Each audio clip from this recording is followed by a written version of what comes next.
And so I'm going to do that right now to see how they go together.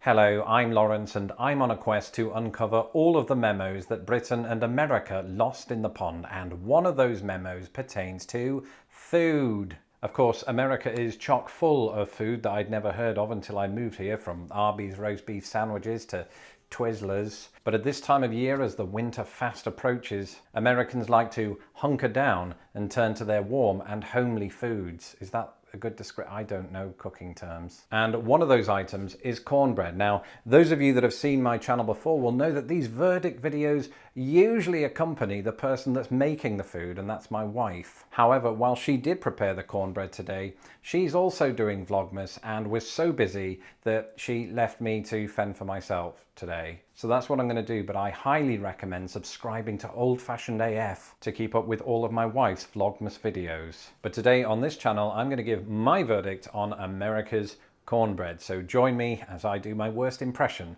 of Julia Child.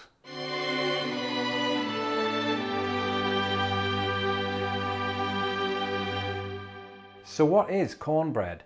Cornbread is any quick bread containing cornmeal, popular in Native American cuisine as well as in Turkish cuisine. I read that on Wikipedia. Normally my wife explains it. But that's right, long before European settlers arrived in the southern United States, Native Americans had been using ground corn for thousands of years. And drawing inspiration from native cuisine, those same settlers devised recipes for what Americans know today as cornbread. And while cornbread is definitely seen as a cornerstone of southern US cuisine, over time it made its way north, meaning that I encountered it when I moved to Indiana. However, there are two important things to note here. Just because I've encountered it doesn't mean I've eaten it. And southern style cornbread can often differ from its northern counterpart. In the north, people like to make it sweet, almost as if it's a cake. Whereas in the south, it's usually made with much less sugar, sometimes even no sugar, a fact that I'm reliably assured is compensated for by the addition of molasses. But since I'm in the north and also we've run out of molasses, I'm going to do it the northern way, and that is to put on butter and honey. What we do is here, we just slice through the middle of the cornbread, slice on a dollop of butter, and I'm usually better at this. It's kind of hard because it's crumbly. And then add a smidgen of raw honey. This was Lawrence Brown for British Public Television. Now, I could eat this honey and buttered cornbread all by itself, but A, I'm really hungry and need a proper dinner, and B, that wouldn't make for compelling television. So I'm going to have it as a side dish to one of America's other popular winter foods, chili. And here in my kitchen, I insist on the very best chili that was also made by my wife. I just stir the pot in more ways than one. But while we give it a good stir, it's worth remembering that while chili is popular in the United States, back in my homeland, we prefer chili con carne. Basically, chili with meat. So now that everything's ready, it's time for me to try cornbread. And since the northern style is cake-like, and because I'm British, I can only assume that you have to use a knife and fork. Are you serious? Here is the cornbread. I'm going to try a little bit first without the chili, just to get a sense for what it really tastes like.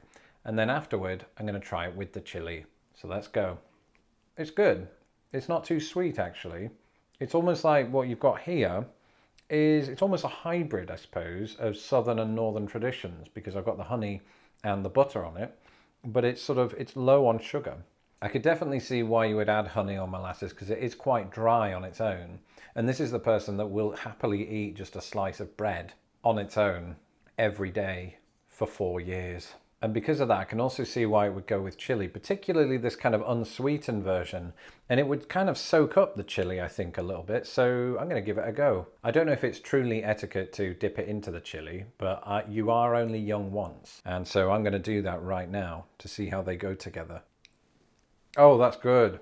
Oh yeah, that is good. I can see why this is popular. It's, oh my goodness, yeah, and it is. I can almost see this being one of my new go-tos during the winter if we run out of tea again. The mix of the spicy chili and the cornbread, and particularly the honey, is quite exquisite. I might almost say that it's succulent just to nail my BBC credentials. Well, that was fabulous, and now I'm going to have to give it a score out of 5.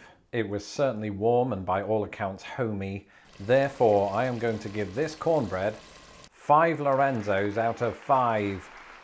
Thank you for joining me for this latest Lost in the Pond Vlogmas video. We have plenty more coming in the days and weeks ahead, so be sure to subscribe so that you don't miss a single one. And if you like what you see on this channel, I'm going to walk over here, why not consider becoming a patron of Lost in the Pond, which you can do at patreon.com/lostinthepond. Until tomorrow, goodbye.